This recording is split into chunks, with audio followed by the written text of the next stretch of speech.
Yan guys, nandito tayo sa Barangay Pukpol, Batangas. Ang ating nga palang pupuntahan dito ay yung manok na panato.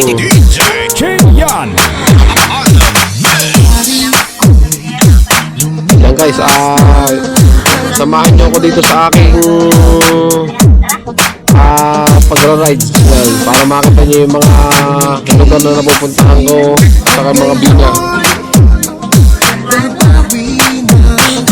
Yan guys, dito na tayo sa Barangay Pukpol. Yan, pupuntahan na natin yung manok dito. Bali, pick-upin na natin na papunta ng Kalawan.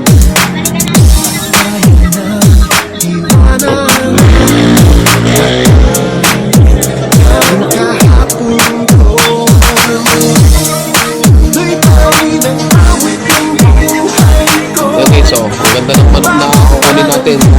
Bali, ito nga pala ay papayaran ni Kuya Abi ng through Gcash. Ewan ko lang kung magkano bayad dito sa manok. Guys, dahil palang manok dito. Bali nga pala yung nagbebenta nga pala ng manok dito. Nagtaka ako bakit pipiliin nila yung pala naman taka ng pigsa sa paa. Kaya pala sa pipiliin.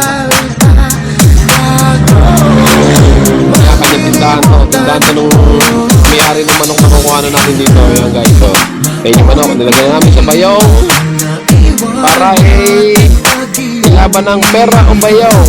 Joke, lagay ng manok yun. Dahil na-pick up na natin yung manok, hintay na lang yung bayad sa Gcash.